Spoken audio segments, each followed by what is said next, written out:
Hey, sorry about that. I accidentally hit the mute button. So here we go. Hey, church family, I wanted to take this opportunity to present you with another word of encouragement as we continue to pray for this election. Well, it's 11 days until the election day, and as we consider the current political climate of our nation, I have no doubt that millions and millions of Americans will be tuning in tonight as Biden and Trump engage in the final presidential debate before the election.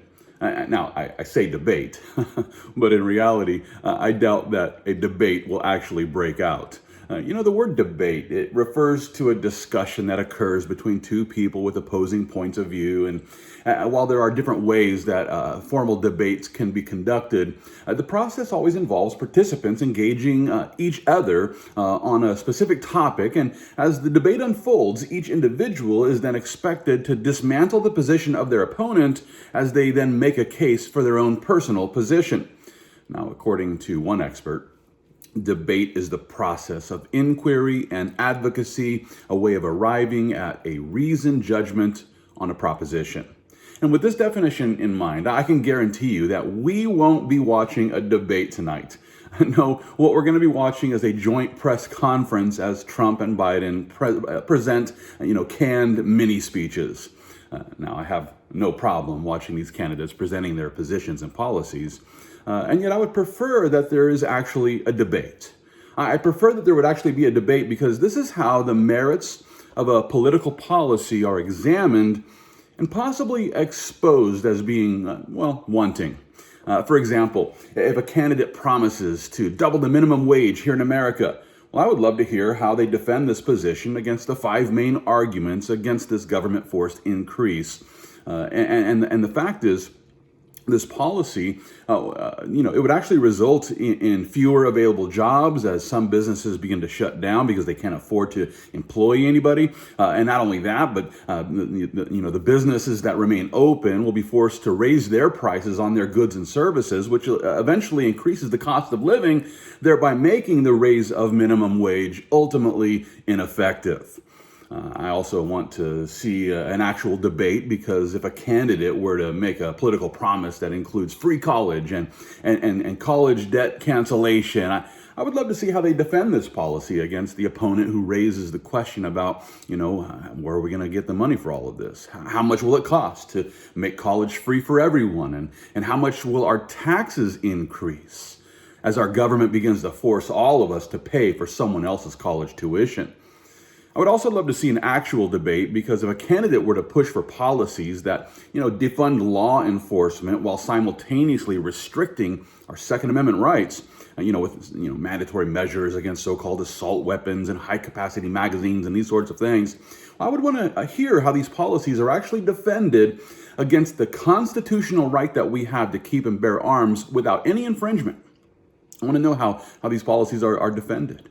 I would love to see an actual debate because if a candidate had a track record of flip-flopping on major political policies, I'd love to see how they defend their decisions to change their position, throughout the course of their career. For example, if over the course of, say, 50-year career, a person were at one point for a border wall, but then they all of a sudden were opposed to the border wall, well, I'd love to hear how they came to this change of mind.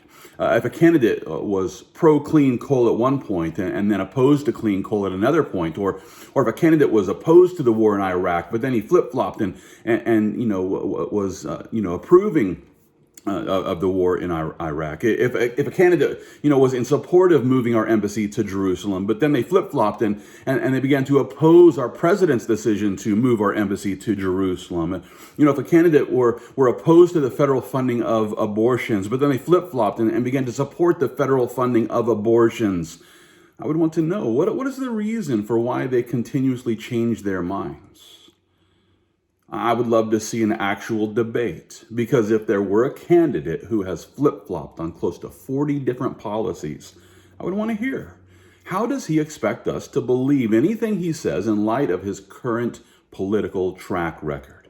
I would love to see an actual debate because I'm less interested in big smiles and polite speeches, and I'm more interested in a leader's ability to forcefully defend their political policies. Remember, we aren't voting for the president of the PTA. We're voting for the commander-in-chief who will lead the United States of America. Therefore, we need a leader who can actually manage to make it all the way through an actual debate. We need a leader who is able to debate and defend their ideas and their track record as their policies are examined under the scrutiny of their opponent. Sadly, this probably won't happen tonight. And it's for this reason that we must look past the presentation. We must take the time to examine the policies for ourselves. We must take the time to examine the track record of each candidate. And then we ought to vote for the leader whose policies are best in line with the truth of God's word. With this as the goal, I encourage you, let's pray for the debate tonight. Let's pray for the coming election. And let's pray that the Lord would give us the leader that he sees fit to give us. And with that, I encourage you, let's continue fighting the good fight of faith, all for the glory of God.